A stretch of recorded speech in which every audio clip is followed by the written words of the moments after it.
ሰበር ዜና ተሰምቷል። ቤተክርስቲያን እየፈረሰች ነው፣ መከራው ከብዶናል፣ አልቅሱልን፣ ጸልዩልን ሲሉ ብፁዕ አቡነ ኤርሚያስ በእንባ ተማጸኑ። ምን አድርገው ጠፍቷል? ከኦሮሚያ ክልል ተፈናቅለው የነበሩ ዜጎች መሬታቸው ለሚሊሻ ሊሰጥ ነው ተብሏል። ከቀያቸው ተፈናቅለው በሰው ሀገር በመጠለያ የሚገኙ ወገኖቻችን ሌላ መርዶ መጥቶባቸዋል። ከምስራቅ ወለጋ ተፈናቅለው ወሎ ጃራ የሚገኙ ዜጎች መሬታቸው ለሚሊሻና ለጸጥታ ኃይሎች ሊታደል እንደሆነ ተገልጸዋል።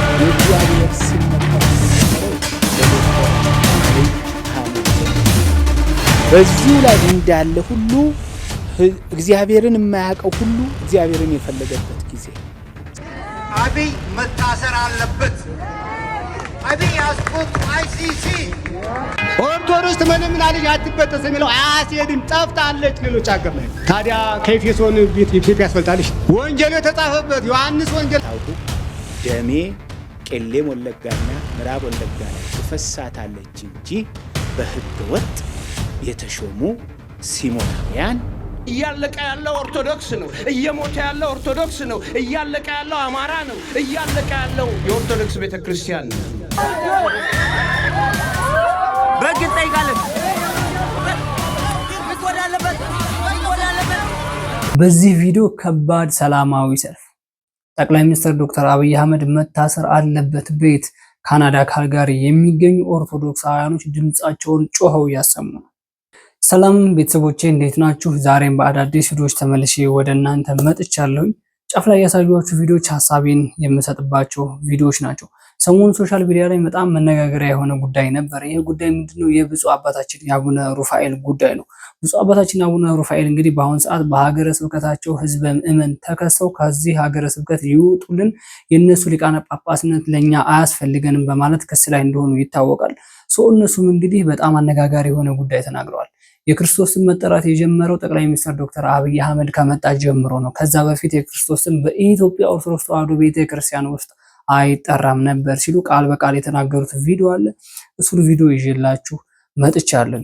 ሌላው ብፁዕ አባታችን አቡነ ኤርሚያስ እንግዲህ በአደባባይ ላይ እያለቀሱ አግዙን፣ እርዱን፣ ጸልዩልን፣ ገዳማውያኖችን ከገዳማቸው አትውጡ፣ አትሽሹ እያሉ መልእክታቸውን ሲያስተላልፉ የታየ ቪዲዮ አለ። በሱ ጉዳይም ሐሳቤን እሰጣለሁ። ሌላው እንግዲህ በምስራቅ ወለጋ ተፈናቅለው የነበሩ በብሔርም ይሁን በሃይማኖታቸው ተፈናቅለው በተለያዩ ክልሎች የሚኖሩ ዜጎች እህት ወንድሞቻችን፣ እናት አባቶቻችን በአሁን ሰዓት ከተፈናቀሉበት ቦታ ወይንም የሚኖርበት የነበረበት ቦታ ለታጣቂ ኃይሎች ሊሰጥ ነው እየተባለ ማስፈራሪያ እየደረሰ ነው የሚገኘው። እነሱ ያፈሩት ንብረት እነሱ የገነቡት ሀብት ለሌላ አካል ሊሰጥባቸው ነው። ስለዚህ ይህን ምን ትላላችሁ? ቪዲዮን ይዤላችሁ መጥቻለሁ። እናንተም ኮሜንት ላይ ሐሳባችሁን ትገልጹልኛላችሁ። ሌላው ጋይሶች በደቡብ ክልል ምንድነው የተፈጠረው? ደቡብ ክልል እንግዲህ ወንጌላውያን ነን ብለው ክርስቶስን እንሰብካለን፣ የክርስቶስን ወንጌል እናስተምራለን ብለው የሄዱ ሰዎች ላይ ምን አይነት ጥቃት ነው የደረሰው? ያ ጥቃት ማድረስ ትክክል ነው ወይስ ትክክል አይደለም፣ አግባብ ነው አግባብ አይደለም የሚለውን ነገር የምንመለከት ነው የሚሆነው። ሌሎች ቪዲዮዎችም አሉ። ከእናንተ የሚጠበቀው ሚዲያውን ሰብስክራይብ፣ ቪዲዮዎችን ደግሞ ላይክ እና ሼር እያደረጋችሁ ለብዙ ሰዎች ማድረስ ነው። ሰብስክራይብ ለምንድን ነው የማታደርጉት? አሁን አድርጉ። ቤተሰቦቼ ወደ ዋናው ቪዲዮአችን ከመሄዳችን በፊት ሰሞኑን ሶሻል ሚዲያ ላይ በጣም መነጋገሪያ የሆነው ሁለተኛው ጉዳይ ምንድነው? እቺ በምስሉ ላይ የምትመለከቷት እህታችን እንግዲህ እንደምትመለከቱት ቅድስት ቤተክርስቲያን ውስጥ ሆና ፕሮሞት እየሰራች ነው። የምትሰራው ፕሮሞት ደግሞ እዚህ ገዳም ወይንም እዚህ ቅድስት ቤተክርስቲያን የሰማዕቱ ቅዱስ ሚናስ ቤተክርስቲያን ነውና እምነቱ ደግሞ የቃሪያ እምነት ነው፣ ኑ ትፈወሳላችሁ፣ ትድናላችሁ እያለች ማስታወቂያ እየሰራች ወይንም ለቅድስት ቤተክርስቲያኑ ይጠቅማል ብላ የምታስበውን እንደ ኦርቶዶክሳዊነቷ እንደ አገልጋይነቷ እንደ አንድ አማኝ ለቤተክርስቲያን ጠቅም ያለው አገልግያለሁ በምትለው መንገድ እንግዲህ ሐሳቧን እየገለጸች ማስታወቂያም እየሰራች ነው የምትገኘው ማለት ነው። እዚህ ላይ በነገራችን ላይ ብዙ ኦርቶዶክሳውያኖች ተቃውሟቸውን እያቀረቡ ነው የሚገኙት። በዚህ በቃሪያ እምነቱ ጉዳይ ከአሁን በፊትም የታየ በመስቀል ሲባረክ የነበረ የቃሪያ ብዙ እምነቶች እና የታየበት ጉዳይ ስለነበረ ማለት ነው። በነገራችን ላይ ይሄ ምንድነው ብዙ ኦርቶዶክሳውያኖችን ያስቆጣው ነገር ምንድነው? ቅድስት ቤተክርስቲያን በባልትና ውጤት ባትለካ በጣም የተሻለ ይሆናል። እኔም እንደዚህ ከሚሉ ሐሳቦች መካከል አንዱና የመጀመሪያው ተቃዋሚ ነው። ቀጣይ ደግሞ ምን አይነት እጽዋት መጥቶ እዚህ ቅድስት ቤተክርስቲያን ላይ እምነት ነው ኑ ትፈወሳላችሁ፣ ኑ ትድናላችሁ ተብሎ ማስታወቂያ እንደሚሰራ መገመት ይከብዳል ብዬ አላስብም። ቀጣይ ሌላም ነገር ሊመጣ ይችላል። ቀጣይ በርበሬ እምነት ነው ሊባል ይችላል። ቀጣይ ደግሞ እንደዚህ አይነት ነገር ነው እየተባለ ሊሆን ይችላል። ብቻ በተለይ በእንደዚህ አይነት መንገድ ቅድስት ቤተክርስቲያንን ባታረክሱ፣ ቅድስት ቤተክርስቲያንን በእንደዚህ አይነት መልኩ ሌሎች መናፍቃኖች እነሱ እኮ እንደዚህ ነው የሚያምኑበት መንገድ የሚድኑበት መንገድ ተብሎ መሳለቂያ ባይሆን በጣም የተሻለ ይሆናል ብዬ አምናለሁ። ቅድስት ቤተክርስቲያን የራሷ የሆነ እምነት አላት። እምነት በእምነት ይዳናል፣ ጥያቄ የለውም። ቅድስት ቤተክርስቲያኗ ግን ራሷን ይሄ እምነት ነው ብላ የምታስተምረው ይሄ እምነት ነው ብላ ትፈወሱበታላችሁ ተብሎም ቅድስት ቤተክርስቲያን ውስጥ የሚገኝማ ተጸልዮበት ለህብረተሰቡ የሚውል ለኦርቶዶክሳውያኖች መጠቀሚያ መፈወሻ የሚሆን ነገር አለ ብዬ አምናለሁ። ካሁን በፊትም አንድ ቤተክርስቲያን ላይ የሆነ ቅጠል ጫት የሚመስል ቅጠልም ሲባረክ የታየበት ሁኔታ አለ። ብዙ ቃሪያ ተሰብስቦ በፌስታል መጥቶ ሲባረክ የቆየበት ሁኔታ አለ።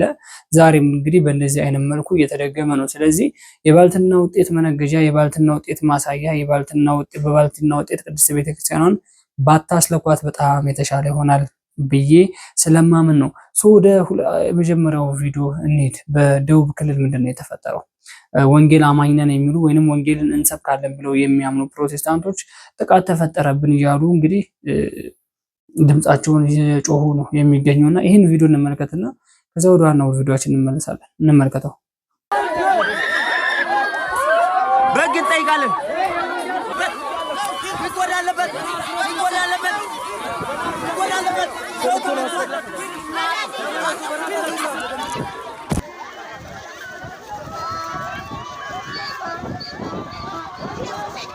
ጌታ ሆይ አይዞሽ ተነሽ አይዞሽ።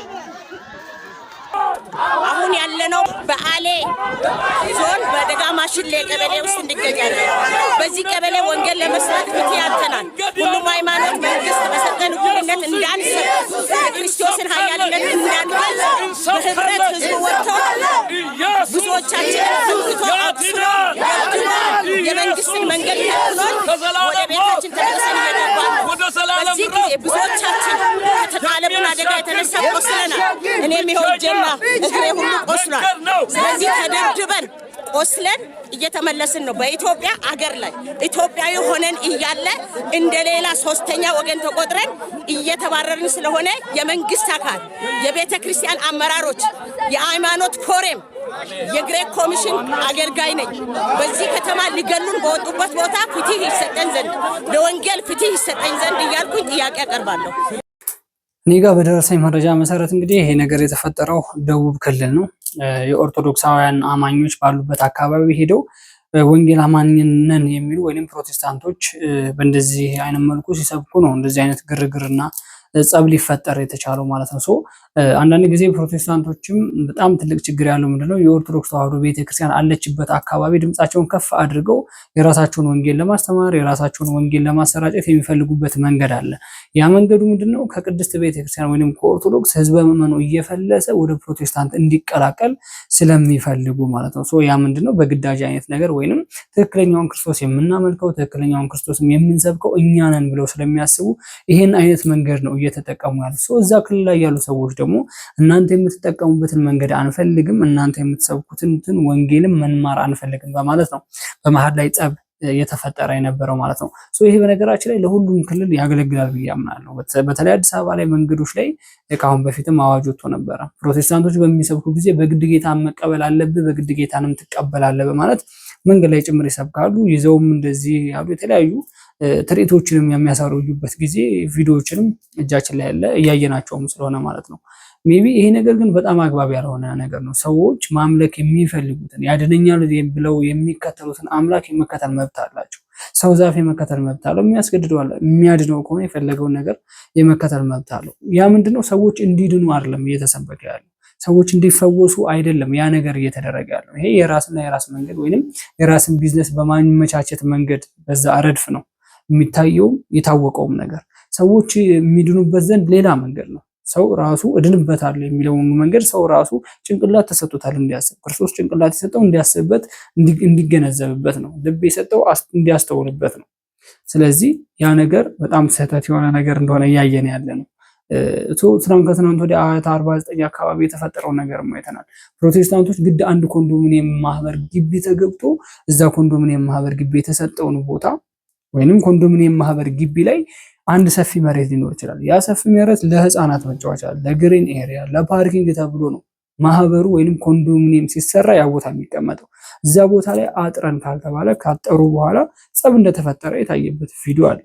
ሜቢ እንደዚህ አይነት ጸቦች ከፕሮቴስታንቶች ጋር ከመፈጠር በፊት ፕሮቴስታንቶችም የራሳቸውን ነገር የራሳቸውን መንገድ በጣም ቢያስተካክሉ የተሻለ ይሆናል። ለምን ስብከቱ በቤተ ክርስቲያን አካባቢ ኦርቶዶክስ እንደዚህ ትክክል አታስተምርም፣ ሌላው ቤተ እምነት ትክክል አያስተምርም የሚለውን ስድብና ነቀፋው ተለምዷል በነገራችን ላይ። ከዛም አልፎ ተርፎ ግን አግባብ ያልሆኑ ነገሮች እያየን ስለሆነ ማለት ነው። ወደ ዋናው ቪዲዮአችን ልውሰዳችሁ እስኪ።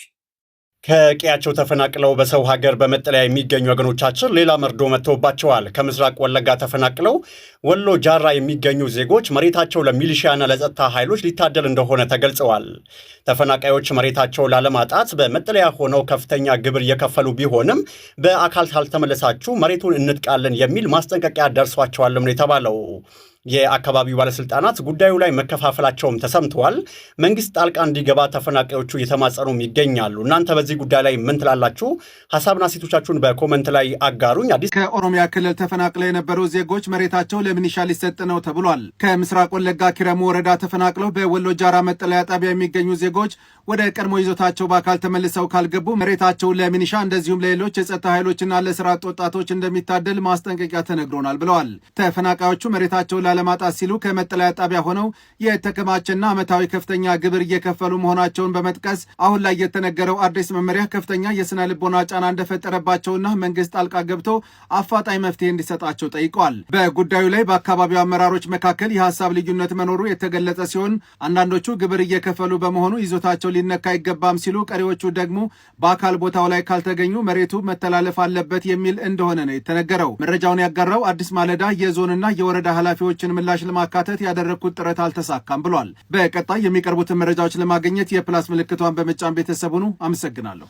በነገራችን ላይ ይህን ነገር ተዘግቦ ሳይ እኔ በጣም ነው ያዘንኩት። ሰው ምንድነው እነዚህ ግለሰቦች፣ እነዚህ ሰዎች፣ እነዚህ ማህበሮች ይሄ ሁላ መንጋና ምዕመን እንግዲህ ተፈናቅሎ የማያውቀው ክልል፣ የማያውቀው አገር፣ የማያውቀው ማህበረሰብ ውስጥ ሄዶ ተቀላቅሎ እየኖረ ያለው ፈልጎት አይደለም፣ ተገዶ ነው። ከዛ ከነበረበት መንደር ከነበረበት ከለመደው ሰፈር ከከብቶቹ ከንብረቱ ከመሬቱ ተለይቶ ሄደው የማያውቀው መሬት ላይ ሄዶ ጫካ ውስጥ በዳስ ውስጥ ሰፍሮ ያለው እንግዲህ ግዳጅ ስለሆነበት ነው። ሜቢ አንዳንድ ጊዜ አስተሳሰቦቻችን ራሱ በጣም ተቀይሯል ብዬ አምናለሁ። እነሱ ሰዎች ያን ከምንሞት ወይንም ከምንዘረፍ ልጆቻችንን ከምናጣ ልጆቹ ደግሞ ጧሪቃ እናት አባቶቻችንን ከምናጣ ንብረቶቻችን ያለን ንብረት መያዝ የምንችለውን የምንሸከመውን ንብረት ይዘን መሸሸግና ይዘን መሰደድ አለብን ብለው ከተሰደዱ በኋላ ሰው እንደገና የማይመልሱ ከሆነ ንብረታችሁን ለታጠቁ ኃይሎች እንሰጣለን። ሌላ ስንት የተጎዳ ሰው እኮ አለ። ሜቢ በእንደዚህ አይነት መንገድ ቢታሰብ እንኳን ታጠቁ ኃይሎች መስጠቱ ምንድነው አስፈላጊነቱ? አስፈላጊ አይደለም ብዬ ነው የማምነው። በነገራችን ላይ ለምን እነዚህ ግለሰቦች ፈልገውት አይደለም የሚወጡት። እነዚህ ግለሰቦች ባናታቸው ላይ በተኙበት እሳት እየተቃጠለባቸው ከዛ ከእሳት ለመሸሽ ነው የወጡት። እነዚህ ግለሰቦች የሞቱ ልጆቻቸው ሞተውባቸው ሳይቀብሯቸው እነሱ የተረፉትን ንብረቶቻቸውን የተረፉትን ልጆቻቸውን ይዘው ነው ወደ ሰላም አለበት ተብሎ ወደሚታሰበው ክልል እየሸሹ ያሉት ሜቢ። ስለዚህ ንብረቶቻቸውን አሁን እንደገና ለየትኛው ታጠቀ ኃይል ነው የሚሰጠው? ማንኛው የእነሱን መብት ማን ነው የታደገላቸው? ያኔ ይሄ የታጠቀው ኃይል ዛኔ እነሱን እያፈናቀለ የነበረው ስለዚህ የእነሱን ንብረት ለመውሰድ ነበር ማለት ነው። የእነሱን ንብረት የእነሱን ቦታ ስለሚፈልገው ነበረ የእነሱን ቤት እያቃጠለ የነበረው፣ የእነሱን ንብረት እየወሰደ የእነሱን ከብቶች እየነዳ የእነሱን ልጆች እየገደለ የነበረው ሜቢ ስለዚህ ተፈልጎ ነበር ማለት ነው። ይሄ ነገር በጣም ቢታሰብበት የተሻለ ይሆናል ብዬ አስባለሁ። ለምን ከትናንት ወዲያ በአንድም በሌላም መንገድ የጥይት ናዳ በጩኸት እየሰሙ ሰዓት በተኙበት ቤታቸው እየተቃጠለ ከብቶቻቸው እየተነዱባቸው ልጆቻቸው ታግተው እየሄዱባቸው ልጆች ያለ እናትና ያለ አባት እናትና አባት ደግሞ ያለ ጧሪ ቀባሪ ያጡበት ዘመን ላይ ያጡበት ክልል ላይ ሆነው ሜቢ ተርፈናል እኛ እንኳንም እግዚአብሔር ያተረፈን የተረፈነው እንሽሽ ብለው ሰላም አለበት ወደ ተባለበት ክልል ከሄዱ በኋላ ንብረቶቻቸውና መሬታቸው ለታጠቁ ኃይሎች ልንሰጥ ነው። ያ የታጠቀው ኃይል ያኔ የነሱ መብት ሲገፈፍ ነበረ። ያ የታጠቀ ኃይል ያኔ የነሱ መብት ከመገፈፉ በፊት ለምን ደርሶላችሁ እናንተ ከምትሸሹ እኛ እንሞታለን እኛ እንዋጋለን ብሎ ለምንድን ነበር እነዛ ሰዎች ከመፈናቀሉ በፊት እዛ ሊረጉ ያልቻለበት ምክንያት? በጣም የሚያሳስበው ነገር በነገራችን ላይ ይሄ ነገር ነው። ስለዚህ ነው ወይስ የተረፉትን ሰዎች እንደገና እዛው ወስዶ ኦርቶዶክስ ከሆኑ በኦርቶዶክስ አሁን ባለው መንገድ መሰረት ለመጨረስ የተፈለገበት መንገድ አለ ብዬ አምናለሁ። እንደዚህ አይነት ዘገባ መዘገቡ እኔ በጣም ነው ያዘንኩት። ሜቢ አሁን እነሱ በየትኛው አንግል ሊያስቡት ይችላሉ? ትናንት ከትናንት ወዲያ እናንተ መብት አስጠብቅላችኋለሁ ብሎ ያልመጣ ኃይል ዛሬ እነሱን ንብረት ለመውሰድ ከየት መጣ? ትናንት ከትናንት ወዲያ እነሱ ሲገደሉና ሲፈናቀሉ ያልነበረ ኃይል ዛሬ ከተፈናቀሉ በኋላ ንብረቶቻቸውን ለመቀራመት ከየት ሊመጣ ቻለ?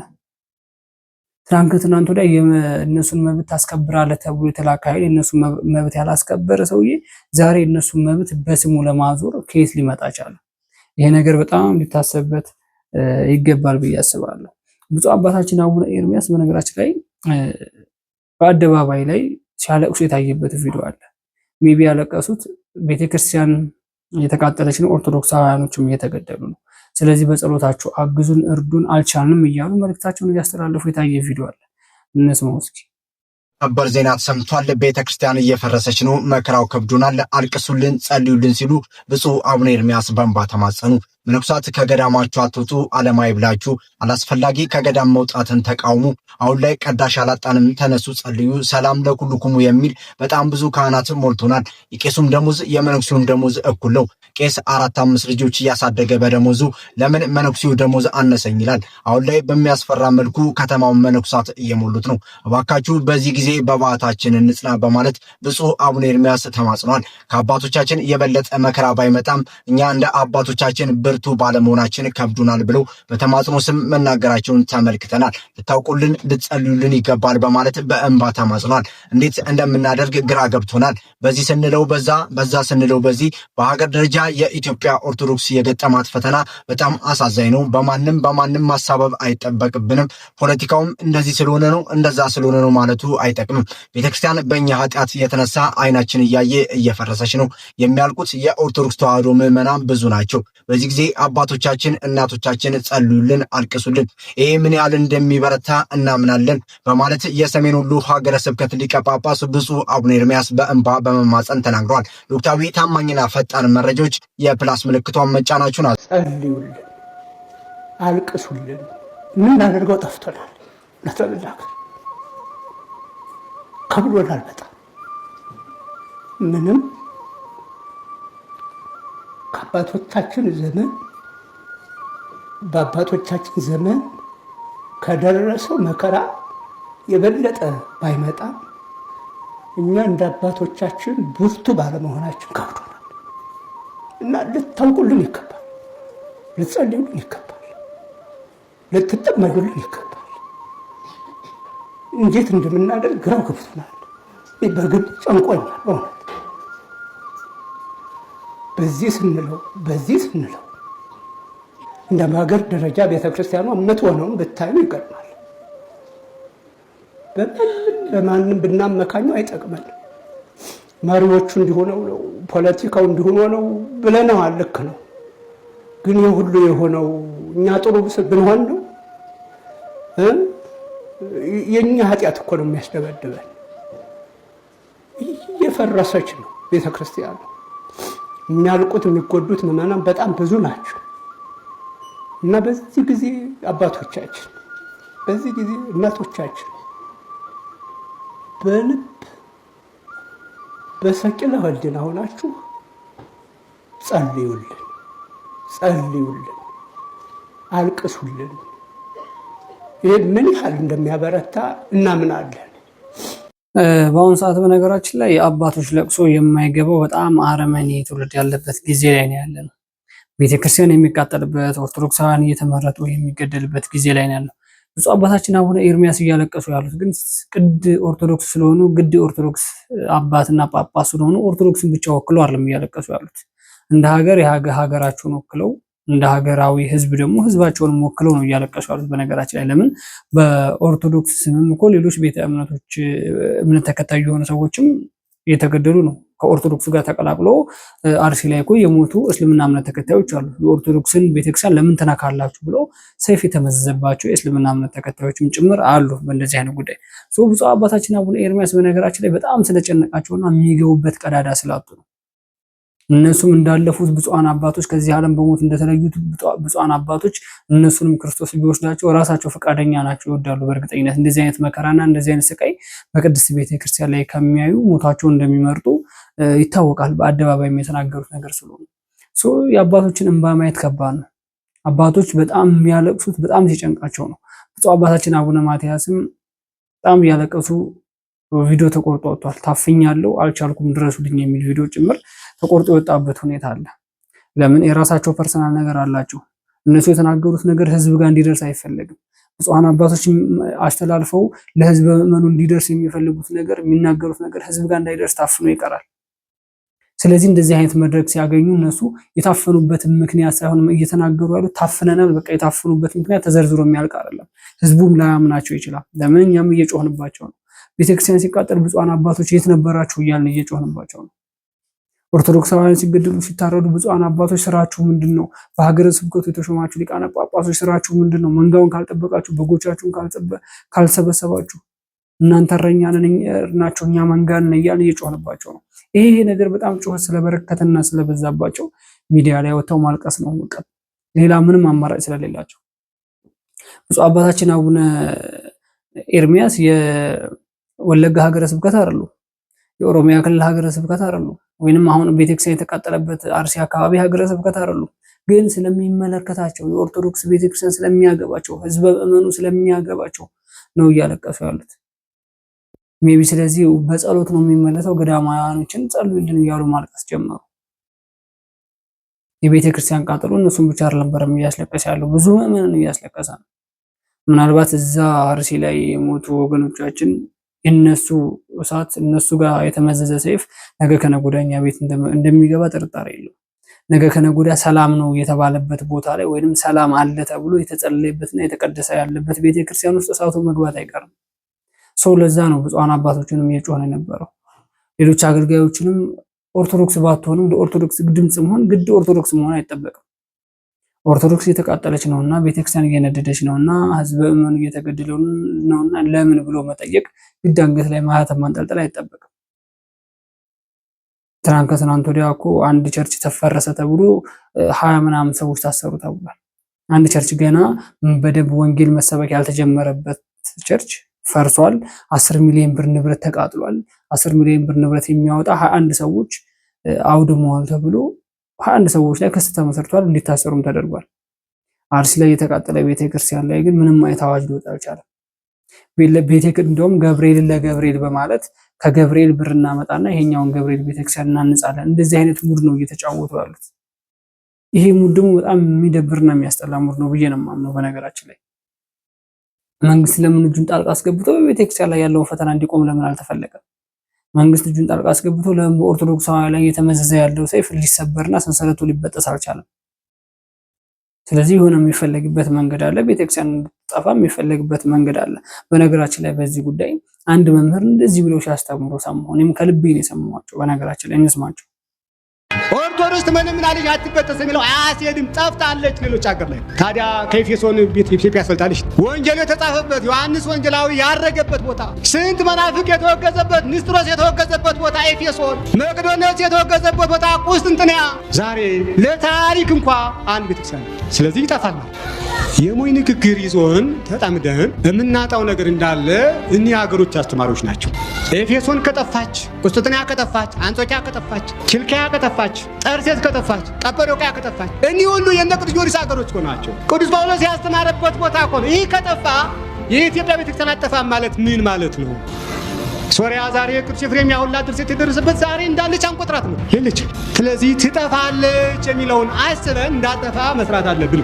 እማጠፋ ከሰራን እማጠፋ ከነቃን አይተዋትም ተብሎ በመዘመር እምትቀጥል አትሆን። አይተዋትም በማለት ብቻ አትቀጥል ነው። እንዳይተዋት የእኛን ድርሻ ስንወጣ ይህ ትምህርት በነገራችን ላይ የኦርቶዶክሳውያን አማኝን ህዝብ ልብ እንዲራራ ለማድረግና ውሃ ለማድረግ ብዙ ጊዜ የተማርነው ትምህርት ነው። ኦርቶዶክስ ንብ እንጂ ዝንብ አይደለም። ኦርቶዶክስ እየሞቱ ይበዛሉ፣ ቅድስት ቤተክርስቲያን የተቃጠለችም ትበዛለች የሚባል ነገር ክርስቶስ እንደዚህ አስተምሯልና እናንተም እንደዚህ ነው የሚባለው ነገር በነገራችን ላይ ብዙ ጊዜ በጣም በተደጋጋሚ ኦርቶዶክሳውያን ህዝብ ምዕመን የተማሩት መምህራኖች ያስተማሩት ሊቃነ ጳጳሶች የሰበኩት ጉዳይ ነው። አባታችን ግን የተናገሩት ነገር ትክክል ነው ብዬ አስባለሁ። ቅድስት ቤተክርስቲያን እየተቃጠለች ትበዛለች የሚባል ነገር የለም። አርሲ ላይ የተቃጠለው ቤተክርስቲያን ሌላ ጋር ሄዶ ሲበዛ አየን። ኦርቶዶክሳውያኖች እየሞቱ ይበዛሉ የሚባለው ነገር ተረት መሆን አለበት ብለን ሁልጊዜ ጮኸናል። ሜቢ ትናንትና የሞቱት ኦርቶዶክሳውያኖች የት ቦታ ላይ ሲበዙ አየን? ትናንት አርሲ ላይ የታፈኑትና የታገቱት ኦርቶዶክሳውያኖች የት ነው ሄዶ ሲበዙ ያየ ነው? ትናንት ከቤተሰቦቻቸው ተነጥለው የተገደሉ ኦርቶዶክሳውያኖች የታሉ? ቤተሰቦቻቸው እኮ የደም እንባ እያለቀሱ ነው። ቤተሰቦቻቸው እኮ አብደው ጨርቃቸውን ጥለው እኮ ከሰው በታች ሆነው እየኖሩ ነው ያሉት። ሜቢ ስለዚህ የትኛው ኦርቶዶክስ ነው እየሞተ የበዛው? ኦርቶዶክስ የትኛው ነው? አስተምሮ ከሆነ ምናልባት የሚሰብከው ሰውዬ ሰላማዊ ሰው ነው። እያስተማረ ያለው ሰውዬ በጣም የተንደላቀቀ ኑሮ እየኖረ ወይንም ከኢትዮጵያ እየሸሸ ውጭ የሚኖር ምናምን ሰው እንደዚህ አይነት ሰው ሰባኪ ነው የሚሰብከው ይሄን ብዬ ነው የማምነው በነገራችን ላይ እንጂ ኦርቶዶክስ እየሞቱ ይበዛሉ። የትኛው ኦርቶዶክስ እንደሆነ መምህሩ፣ አስተማሪው፣ ተማሪው ወንጌሉ ስለተናገረ ወይንም ወንጌል ላይ ተጽፎ ሊሆን ይችላል። ምናልባት አንዳንድ ጊዜ የኦርቶዶክስ እምነት ፍቅር ነው የምታስተምረው። ፍቅርን የማይፈልግ አለ ብዬ አላስብም። አሁን በአሁን ሰዓት ግን ፍቅር እንዲጠፋ እየተደረገ ያለው ኦርቶዶክስ ላይ ነው አዋጅ እየተጣለ ያለው። በዚህ ነው ማምነው በነገራችን ላይ። ስለዚህ አባታችን የተናገሩት ነገር ትክክል ነው። እና ኤፌሶን ከጠፉ እንዴት ነው አሁን? ያኔ ታሪካቸው እኮ ነው የተቀመጠው አሁን እንጂ እነሱ አይደለም የበዙት። ግራኝ አህመድ እኮ ታሪኩ የዛን ጊዜ ቤተክርስቲያን ለማጥፋት በጣም ጥሩ ነበር። ቤተክርስቲያን ልጠፋለት አልቻለችም፣ ግን ቀንሷታል ነው። ሜቢ እሱ ታሪኩን አስቀምጧል። የክፋት ታሪኩን በኖህ ጊዜ የነበረው ክፋት እና የማጥፋት ታሪካቸውን አስቀምጠው ነው የሄዱት። ሜቢ ታሪካቸውም አብሮ የማይጠፋ ከሆነ እነሱ ጠፍተዋል፣ ቤተክርስቲያን ኖራለች የሚባለው ነገር አይደለም። እንደ ኦርቶዶክሳውያኖች አሁን እየጠፉ እኮ ነው። ስለዚህ ነገ ከነገ ወዲያ ታሪኩ ይቀጥላል። ስለዚህ ያም ትውልድ አጥፊው ትውልድ ይቀጥላል፣ ጠፊው ትውልድም እየተፈጠረ ነው የሚሄደው። አጥፊውም እየፈጠረ እያስተማረ ነው የሚሄደው። ጠፊው ትውልድም አጥፊው ይሄንን እንደዚህ አይነት ትውልድ ታጠፋለህ ተብሎ እየተማረ ነው የሚሄደው። ስለዚህ ኦርቶዶክስ እየሞቱ ይበዛሉ የሚለው ነገር ይሰራል ብዬ አላምንም። ወደ ብፁዕ አባታችን ወደ አቡነ ሩፋኤል ጉዳይ እንሂድ፣ እንስማቸው። ከጃንሆይ ወዲህ የእግዚአብሔር ስም አይጠራም ነበር። ከጃንሆይ ወዲህ የእግዚአብሔር ስም ይህም በሽታ ከመምጣቱ በፊት የእግዚአብሔር ስም መጠራት የጀመረው በዶክተር አብይ አህመድ ዘመን ነው። በዚሁ ላይ እንዳለ ሁሉ እግዚአብሔርን የማያውቀው ሁሉ እግዚአብሔርን የፈለገበት ጊዜ ስለሆነ የእግዚአብሔርን ስም እንጠብቅ፣ እግዚአብሔርን ስሙን እንጥራ። ከውሸተኛ ሚዲያዎች ያልሆነውን ሆነ ብለው ከሚያወሩ የህዝብን አይምሮ ከሚረብሹ የመንግስትን ስራ ከሚያበላሹ የሰውን ገጸ ባህሪ ከሚያበላሹ ሐሰተኛ ሚዲያዎች ራሳችንን ጠብቀን እየተረዳዳን እየተፈቃቀርን ለወንድማችን እየቆምን ዘመኑን እንድንሻገር አባታዊ መልእክቴን አስተላልፋለሁ። ልብ ብላችሁ ስሙ። ይሄ የመጀመሪያው ቪዲዮ ነው። ከጃንሆይ ወዲህ የእግዚአብሔር ስም አይጠራምም፣ ተጠርቶም አይታወቅም። የእግዚአብሔር ስም እየተጠራ ያለው ጠቅላይ ሚኒስትር ዶክተር አብይ አህመድ ወደ ስልጣን ከመጡ ጀምሮ ነው። ስለዚህ ከዛ በፊት ኦርቶዶክሳውያኖችም ሆኑ ሌሎች ቤተ እምነቶች እግዚአብሔርን አያውቁትም ነበረ ማለት ነው። ጠቅላይ ሚኒስትሩ ወደ ስልጣን ሲመጡ እግዚአብሔርን ይዘውት መጥተው ነው ማለት ነው። የነሱ አባባል በእንደዚህ አይነት አንግል ነው የወሰድኩትኝ። አባባላቸውን ቀጥታ ወደዚህ ነው የሚወስደው። ለምን ከእግዚአብሔር በፊት ከጠቅላይ ሚኒስትሩ በፊት የእግዚአብሔር ስም የማይጠራ ከነበረ ከጠቅላይ ሚኒስትሩ በኋላ ከሆነ እግዚአብሔር እየተጠራ ያለው። ስለዚህ እግዚአብሔርን የሚያውቁት ኦርቶዶክሳውያኖች ጠቅላይ ሚኒስትሩ ወደ ስልጣን ከመጡ በኋላ ወይንም በዚህ 8 ዓመት ውስጥ ነው ማለት ነው። ሁለተኛው ቪዲዮ ላሳያችሁና ሐሳቤን እሰጥበታለሁ፣ እንመልከተው። አንዳንድ ሰዎች በዚህ 2 ቀን ሰዓት ስሜን ለማግደፍ የተናገሩት ነገር ስም ለማጥፋት የተደረገ ስራ እንጂ እኔ በአሁኑ ሰዓት ወለጋ ጫካ ውስጥ ቤጊ፣ ቆንዳላ፣ ሙጊ፣ አሺ፣ ነጆ፣ መንዲ፣ ቂልጡ ካራ ደረቴን ለጥይት ሰጥቼ የማገለግለው ለሃይማኖቴ ነው፣ ለቤተ ክርስቲያኔ ነው። 15 ዓመት ሙሉ በበረሃ የተቃጠልኩት ለሃይማኖቴ ነው፣ ለቤተ ክርስቲያኔ ነው። በሀገሬና በኢትዮጵያ ኦርቶዶክስ ተዋሕዶ ቤተ ክርስቲያንና በቅዱስ ሲኖዶስ ድርድር የለኝም። እኔ ግን አሁንም ወደፊትም እንድታውቁ ደሜ ቄሌም ወለጋና ምዕራብ ወለጋ ላይ ትፈሳታለች እንጂ በሕገ ወጥ የተሾሙ ሲሞናውያን እና ቤሴሎማውያን ሀገረ ስብከቴ ላይ የማይገቡ መሆኑን ላረጋግጥላችሁ እወዳለሁ። በኢትዮጵያ ኦርቶዶክስ ተዋሕዶ ቤተክርስቲያንና በቅዱስ ሲኖዶስ ስም ድርድር የለኝም። ወሬ ሌላ ነው፣ ስራ ሌላ ነው። የዩቲዩብን ገበያ ለማጣደፍ ብሎ የአንድን ሊቀ ጳጳስ ስም ማጉደፍ ሌላ ነው። እኛ በቁማችን ከሞቱ በቁጥር አንድ ነኝ ለመሞት የተዘጋጀው አንገቴን ለመስጠት የተዘጋጀው ደረቴን ለጥይት ለመስጠት የተዘጋጀው ቁጥር አንድ ነኝ። የሁለቱንም ቪዲዮ ሐሳቤን ጠቅለል ለማድረግ ሞክራለሁ። በነገራችን ላይ ወደ መጀመሪያው ቪዲዮ ወስዳችሁ መጀመሪያው ቪዲዮ እንግዲህ ከጃንሆይ ወዲህ የእግዚአብሔር ስም ተጠርቶ አይታወቅም፣ አልተጠራም። የእግዚአብሔር ስም መጠራት የጀመረው ክቡር ጠቅላይ ሚኒስትር ዶክተር አብይ አህመድ ወደ ስልጣን ከመጡ ጊዜ ጀምሮ ነው። ማን ያለው? ብፁዕ አባታችን አቡነ ሩፋኤል ቃል በቃል የተናገሩት።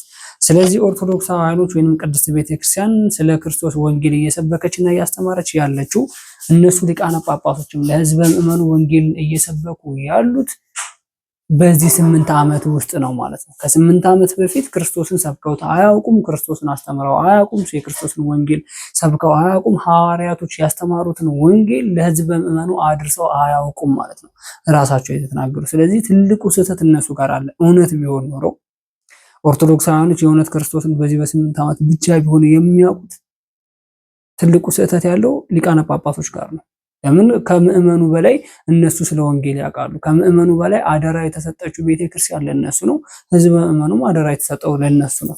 ቤተክርስቲያን ያሾመቻቸው፣ ክርስቶስ ያከበራቸው መንጋውን እንዲጠብቁ፣ እነሱ እንደ እረኛ እንዲሆኑ፣ የጠፉትን በጎች እንዲሰበስቡ ነው። ስለዚህ በጣም ትልቅ ስህተትና ክፍተት ብፁዓን አባቶች ጋር እንዳለ ይኸው እያየን ነው። እንደነማን? እንደነ ብፁዕ አባታችን እንደነ አቡነ ሩፋኤል አይነት ብፁዓን አባቶች ጋር ማለት ነው። ሁለተኛው ቪዲዮ እንግዲህ እንደተመለከታችሁት ሰሞኑን በዚህ በሁለት ቀን በጣም ክስ ላይ ነኝ እያሉ የተናገሩት፣ አዎ ክስ ላይ ናቸው፣ ጥያቄ የለውም። በጋምቤላም በሌሎች ሀገረ ስብከት ላይ ተሾመዋል። በተሾሙበት ደብር ላይ በጣም ብዙ ንብረት እንደጠፋ መረጃዎች እየወጡ ነው የሚገኙት። የወርቅ ጽላት ጭምር በእነሱ እጅ የነበረ በቁልፍ ተከፍቶ እንደጠፋ፣ ከ5 ደብር ወደ 5 ሚሊዮን ብር አካባቢ ዘርፈዋል ተብሎ ክስ ላይ እንደሆኑ ይታወቃል። ስለዚህ ይሄ ነገር የተገባ አሁንም የሀገረ ስብከቱ የሚኖሩ ህዝበ ምእመን በዛ አካባቢ የሚኖሩ ኦርቶዶክሳውያኖች ማይክ ተሰጥቷቸው በአደባባይ ላይ ሲናገሩ የታየበት ቪዲዮ አለ። በአደባባይ ላይ ብፁዕ አባታችን አቡነ ሩፋኤልን አንፈልግም ቃል በቃል ብሎ የተናገሩበት፣ አንፈልግም ያሉበት የራሳቸው የሆነ ፐርሰናል ነገር አላቸው። ምናልባት እነሱ መንጋውን አልሰበሰቡም፣ የጠፉትን በጎች አልፈለጉም፣ ወንጌልን በስርዓት አላስተማሩም። ህዝበ ምእመኑ ከአባት የሚፈልጉት ምንድነው? በያዙት መስቀል እንዲባረኩ ይፈልጋሉ። ገንዘብ የመስጠት ኦርቶዶክስ ሆኖ ገንዘብ የመስጠት ችግር የለበትም። ቤተክርስቲያን የማነጽና የማሳነጽ ችግር የለባቸውም። እነሱ የተናገሩት ይሄን ያስገንብቻለሁ፣ አብነት ትምህርት ቤት፣ ዓለማዊ ትምህርት ቤት፣ ቤተክርስቲያን ምናምን የሚሉት ከኪሳቸው የወጣ ነገር አለ። ኦርቶዶክስ ከሆን ከአንገት ላይ ማህተብ ካንጠለጠል ካምጣ ተብሎ በግድ ኪሱ ተገብቶ ከተወሰደ ገንዘብ ላይ የተሰራ ነው። የሚዋሽ ነገር አይደለም። ህዝበ ምእመኑ ነው የሰራው። ምናልባት እነሱ አደራ ተቀብለው ሊሆን ይችላል። ከዛ ከቤተክርስቲያን ላይ ምን ያህል ጥቅም አግኝተዋል ራሳቸው ያውቁታል። በነገራችን ላይ ወደ እንደዚህ አይነት ሂሳብ ውስጥ መግባትም አልፈልግም፣ የምናውቀው ነገር ስላለ ማለት ነው። ስለዚህ ማሳነጽ ጥሩ ነው፣ ቤተክርስቲያንን ማደስ ጥሩ ነው። ለነሱ ልጆች፣ ለነሱ ንስሐ ልጆች፣ ለነሱ ቤተሰቦች ነው የሚተርፈው። ቀጣይ ለኦርቶዶክሳውያን ነው ጥቅሙ። ስለዚህ ከጠቅላይ ሚኒስትሩ ወዲህ ከሆነ ክርስቶስ እየታወቀና እየተሰበከ ያለው ትልቁ ስህተት ያለው ብፁዓን አባቶች ጋር ነው።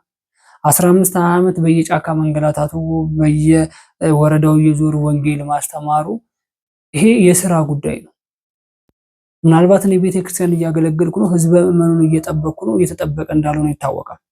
እየተጠበቀ ቢሆን በስርዓት እየተገለገለ ቢሆን ጋምቤላ ክልል የሚኖሩ ኦርቶዶክሳውያኖች በአደባባይ ላይ ማይክን እየነጠቁ እኛ ብፁዓን አባት አንፈልግም፣ እንደዚህ አይነት ብፁዓን አባት ዘራፊ የሆኑ አጭበርባሪ የሆኑ ጽላት የሚወስዱ ብፁዓን አባት አንፈልግም ብለው በአደባባይ ላይ ባልተናገሩ ነበር። ይህን ያህል የኦርቶዶክስ ህዝብ ወጥቶ ብፁዓን አባቶችን የመናገር ድፍረት የላቸው ነበር። በጣም ስለበዛና በጣም ገፍተውባቸው ስለሄዱ ነው። በጣም ነገሮቹ ውስብስብ ስለሆነባቸው ነው። 2 ደብዳቤ ሙሉ ይዘው አንድ ሀገረ ስብከት የሚኖር ሙሉ ለሙሉ ህዝበ ምእመን ለቅዱስ ሲኖዶስ ይድረስልኝ፣ እንደዚህ አይነት ብፁዓን አባት አንፈልግም፣ ይባረሩልን፣ ይውጡልን እስከሚል ድረስ ደብዳቤ መጠበቅ የለብንም ነበር። አባትነት እንደ አባትነት መከበር አለበት። መንጋው እንደ ህዝብ መጠበቅ አለበት። አባቶች እረኛ ናቸው። አባቶች የጠፉትን በጎች የሚሰበስቡና የሚፈልጉ ናቸው። ይሄ ነገር ስለተዘነጋ፣ ይሄ ነገር ስለተረሳ ነው ክሱ ከህዝበ ምእመኑ አልፎ ማውገዝ ያለበት አባት ሲሆን አሁን ግን አባቶች ተወጋሽ የሆኑበት ጊዜ ላይ ነው ያለ ነው ማለት ነው። ወደ ቀጣዩ ቪዲዮ ልሰዳችሁ። በካናዳ ካልጋሪ ምንድነው እየተፈጠረ ያለው? ታላቅ ሰላማዊ ሰልፍ ተወጥቷል። የተወጣው ደግሞ ኢትዮጵያ ውስጥ ስላለው አገዛዝና ኢትዮጵያ ውስጥ እየፈረሰችና እየተቃጠለች ስላለችው ቅድስት ቤተክርስቲያን እየታረዱ ስላሉት ኦርቶዶክሳውያኖች ነው። እነስማቸው። እያለቀ ያለው ኦርቶዶክስ ነው። እየሞተ ያለው ኦርቶዶክስ ነው። እያለቀ ያለው አማራ ነው። እያለቀ ያለው የኦርቶዶክስ ቤተክርስቲያን ነው። ነገ በሌለ ህዝብ ምን ላይ ቆማችሁ ልትቀድሱ ነው? በሌለ ህዝብ ምን ላይ ቆማችሁ መስቀል ልታሳልሙ ነው? ነገ አባት ብሎስ ማን ሊከተላችሁ ነው? ማን ነው እናንተን የሚከተላችሁ? የማታለቅሱለት ህዝብ፣ የማትጮሁለት ህዝብ፣ የማትጎዱለት ህዝብ እረኞች አይደላችሁ። 99ን ትቶ አንዱን ፍለጋ ሄደ እያላችሁ እየሰበካችሁን 1000 ሲገደል ግን ቆማችሁ ታያላችሁ። ይሄ እረኝነት አይደለም። ይግባችሁ። ብሶት ነው የሚያናገረኝ። ይግባችሁ። አዛውንት ሲገደል፣ ሽማግሌ አሮጊት ቤተክርስቲያን ደርሳለሁ አስቀድሳለሁ ብሎ ሲሄድ ሲገደል እያያችሁ የእናንተ መኖር ትርጉም ምንድን ነው? እባካችሁ የተሰጣችሁን አደራ በአግባቡ ተወጡ። አለበለዛ ልብሱን አውልቁ፣ መስቀሉን አስቀምጡ። ኦርቶዶክስን እየተጨፈጨፈ አብራችሁ የምታስጨፈጨፉ እባካችሁ እጃችሁን አንሱ። አብይ ሰይጣን ነው፣ ገዳይ ነው፣ ኪለር ነው ብለናል። ግን ኤግዛክትሊ እኛ የምንፈልገው ምንድን ነው? አብይ must be arrested። አብይ መታሰር አለበት። አብይ has to go to ICC። አብይ has to go to ICC። አባቶች እንግዲህ የተሰጣቸውን ኃላፊነት ባለመወጣታቸው የተነሳ ነው የሁላ ስድብና የሁላ የአማርኛ ድርድር እየደረሰባቸው ያለው። ስለዚህ በቤተ ክርስቲያን ውስጥ እንደነዚህ አይነት ደግሞ በጣም ስህተትን በተደጋጋሚ እየሰሩ ያሉ ብፁዓን አባቶች ያሉበት ጊዜ ላይ ነው ያለነው። መንጋውን በስርዓት አልጠበቁም፣ ቤተክርስቲያንን በአግባቡ አልጠበቁም፣ ህዝበ ምዕመኑንም አላገለገሉም። የተሰጣቸውን መስቀል በስርዓት አልተጠቀሙበትም፣ በስርዓት ህዝበ ምዕመኑን አልባረኩበትም በማለት ከኢትዮጵያም አልፎ በካናዳ ካልጋሪ በእንደዚህ አይነት መልኩ ሊቃነ ጳጳሶችን ሲቃወሙ እያየንበት ያለበት ጊዜ አለ። ከ2 ዓመት በፊት አብዛኞቻችሁ ታስታውሳላችሁ ብዬ አስባለሁ። ብፁዓን አባቶች ከኢትዮጵያ ወጥተው ለአገልግሎት እዛ አገልግሎት ማገልገል አትችሉም ተብሎ መድረክ ላይ እንዳይቆሙ የተደረገበት ጊዜ ነበረ። ያ ምንድነው? ቤተክርስቲያን አያገለግሉም ተብሎ የታሰበ ስለሆነ ህዝበ ምዕመኑን መንጋውን በስርዓት አልጠበቁም ብለው ስላመኑ ነው እንጂ አባቶች በጣም እንደሚከበሩ ይታወቃሉ። ከኢትዮጵያ ውጭ ኢትዮጵያ ውስጥ ያለውን ህዝበ ምዕመን ሳያገለግሉ፣ ኢትዮጵያ ውስጥ ያለውን ቤተክርስቲያን ሳይጠብቁ፣ ኢትዮጵያ ውስጥ ያለውን መንጋ ሳይሰበስቡ ከኢትዮጵያ ውጭ ያለውን ህዝበ ምዕመን በየትኛው አንደበታቸው ወንጌል ሊያስተምሩት ቻሉ? የብዙ ሰዎች ጥያቄ ስለሆነ ነው በነገራችን ላይ። እና ያኔ በእንደዚህ አይነት መልኩ ነበረ አባቶች እንዳያገለግሉ እዛ ሀገር ላይ መድረክ አንሰጥም ተብሎ ከአየር መንገድ ጭምር ተቃውሞ የቀረበባቸው ማለት ነው። ሁለተኛው ቪዲዮ እንዳያችሁት እንግዲህ ጠቅላይ ሚኒስትሩ የተሳደቡበት ቪዲዮ ነው። እንግዲህ ይሄ በጣም ለመናገር የሚከብድ ነገር ነውና ከስልጣን ከመነሳትም የታለፈ ነገር መታሰር መጠየቅም አለበት በህጉ መሰረት በህጉ ደረጃ እያሉ ነው እያሉ ድምጻቸውን እያሰማሉት። ይሄ ነገር በነገራችን ላይ እነሱ በጣም ስለተቆረቆሩ ነው። ለምን ኢትዮጵያ ውስጥ የተደረገ ያለው ነገር በተለይ በቅድስት ቤተክርስቲያን ዙሪያ የተደረገ ያለው ነገር በጣም እያሳሰባቸው ስለሆነ ነገ ከነገ ወዲያ እኛ ጋር ይመጣል። እኛ ሰላም አለበት ሀገር ላይ ተቀምጠን እዛ የተንገላታ ያለው ዜጋ የተንገላታ ያለው ማህበረሰብ ሲንገላታ ማየት አንፈልግም፣ ዝም ማለትም አንችልም ብለው ነው እየጮሁ ያሉት ማለት ነው። ስለዚህ በእንደዚህ አይነት ልክ ብፁዓን አባቶች ቤተክርስቲያንን የማይጠብቁ መንጋውን የማይሰበስቡ ከሆነ ቀጣይ ደግሞ ሰላም አለ ተብሎ የሚታሰብበት ሀገር ላይና ቤተክርስቲያን ላይ ምን አይነት ጥቃት ሊደርስ ይችላል? ኦርቶዶክሳውያኖች ተገድለዋል፣ ታግተዋል፣ ታፍነዋል፣ ከቀያቸው ተፈናቅለዋል። ቤተክርስቲያን ተቃጥላለች። ከትናንት ወዲያ ይሄን ነገር ለማብረድ ሲባል ብፁዓን አባቶች ወደ ተላኩበት ቦታ ሲሄዱ ተኩስ አለ ተብሎ የተመለሰበት ጊዜ አለ። ስለዚህ ቤተክርስቲያን ከመቃጠልም አልፎ ብፁዓን አባቶች ላይ እንደዚህ አይነት ዛቻ የሚደርስ ከሆነ ነገ ከነገ ወዲያ ደግሞ ማን ይሆን የዚህ ቁስል አሻራ የሚያርፍበት? ይሄን ነገር መገመት ይከብዳል ብዬ አላስብም። አንቺ ቤት፣ አንተ ቤት፣ እናንተ ቤት ይሄ አሻራ ሊገባ ይችላል። ወጣቱ በእንደዚህ አይነት መልኩ ሆ ብሎ አሁን ዛሬም ሰላማዊ ሰልፍ እየወጣ ይገኛል። ፍትህ ለአርሲ፣ አርሲ ላይ የተገደሉ ኦርቶዶክሳውያኖች እኛም አብረን መገደል አለብን። አርሲ የሞቱ ያሉ ወገኖቻችን ለእኛም ወገኖቻችን ነው በማለት በእንደዚህ አይነት መልኩ ሰላማዊ ሰልፍ እየወጡ ነው። እንመልከታቸው። ያፈራ ሰይፍን እንዳፈራ ሰይፍን እንዳፈራ ማተብክን አደራ ሰይፍን እንዳፈራ የጊዮርጊስ አምላክ ሰይፍን እንዳፈራ አለ ካንተ ጋራ ሰይፍን እንዳፈራ ሞትን እንዳፈራ ሞትን እንዳፈራ ሞትን እንዳፈራ ሞትን እንዳፈራ የጊዮርጊስ አምላክ ሞትን እንዳፈራ አለ ካንተ ጋራ ሞትን እንዳፈራ ማተብክን አደራ ሰይፍን እንዳፈራ የአርሴማ የአምላክ ሞትን እንዳፈራ አለ ካንተ ጋራ ሞትን እንዳፈራ ሰይፍን እንዳፈራ ሞትን እንዳፈራ እስከ መቼ ድረስ ሞትን እንዳፈራ እንገደላለን ሞትን እንዳፈራው ሰይፍን እንዳፈራው ሞትን። ይሄ ሁላ ወጣት ሰላማዊ ሰልፍ እየወጣ ያለው እነሱ ላይ ጥቃት ደርሶ አይደለም፣ እነሱ ተጎድቶ አይደለም። ግን አርሲ ላይ የደረሰው ጭፍጨፋ፣ አርሲ ላይ የደረሰው የቤተክርስቲያን ቃጠሎ ነገ ከነገ ወዲያ ደግሞ እኛ ያለንበት አካባቢ፣ የኛ ቤተሰቦች፣ የኛ ወላጆች ያሉበት አካባቢ ይደርሳል። ስለዚህ ገና ካሁኑ ድምጻችንን ማሰማት አለብን ብለው ነው በእንደዚህ አይነት መልኩ ሰላማዊ ሰልፍ እየወጡ ያሉት ማለት። ስለዚህ እኛ ኦርቶዶክሳውያኖች አንገታችን ላይ ያለው ማተም ከሚበጠስ አንገታችን በሰይፍ ይበጠስ፣ ስለዚህ ሰይፍን አንፈራም እያሉ ድምጻቸውን ከፍ አድርገው እየወጡ ይገኛሉ። ስለዚህ ሌሎች ክልል ላይ ያሉ ኦርቶዶክሳውያኖች የት ነው ያለነው? ድምጻችን የት ነው? ቀጣይ ያለንበት ቦታ ላይ ቤተክርስቲያን እስኪቃጠል ለምንድን ነው የምንጠብቀው? ቀጣይ ቤተሰቦቻችን ያሉበት ሀገር ላይ ቤተክርስቲያን እስከሚቃጠል የት ነው የምንጠብቀው? በነገራችን ላይ በዚህ ጉዳይ አሁን መናገር የሚፈልገው ነገር ምንድነው? ኔትወርክ የሌለበት ሀገር በጣም ብዙ ኦርቶዶክሳውያኖች በእነዚህ አይነት መልኩ መከራን እየበሉ እንዳለ ማሰብ አለብን። ሶሻል ሚዲያ የማይጠቀሙበት ሀገር፣ ኔትወርክ የሌለበት ሀገር ቅድስት ቤተክርስቲያን በጣም ፈተና ውስጥ እንደሆነች ማሰብ እንዳይከብደን በዚህ ጉዳይ ልነግራችሁ እወዳለሁ።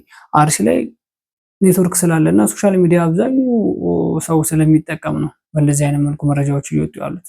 ከወር በፊት እናስታውሳለን አማራ ሳይንት ላይ ነው የሚባል ቦታ ላይ ቤተክርስቲያን ውስጥ አገልግሎት ሲወጡ ሙሉ ለሙሉ እንደተመቱ ቀዳሽም አስቀዳሽም ሙሉ ማህበረሰቡ ማለት። ስለዚህ እንደዚህ አይነት ፈተናና እንደዚህ አይነት ስቃይ እያሳለፈች ያለች በአሁኑ ሰዓት ቅድስት ቤተክርስቲያን ነች። እግዚአብሔር አምላክ ሰሞኑን እንግዲህ ሰላሙን ያምጣል። ይሄ የመጨረሻ መልእክቴ ነው። ቤተሰቦቼ የዛሬው ቪዲዮ ይሄን ይመስላል። ቀጣይ ደግሞ በአዳዲስ መረጃዎች በአዳዲስ ቪዲዮዎች ተመልሰን እንገናኛለን። እስከዛው ድረስ ሚዲያውን ሰብስክራይብ አድርጉ። ቪዲዮዎችን ደግሞ ላይክ እና ሼር እያደረጋችሁ ለብዙ ኦርቶዶክሳውያን አድርሱ።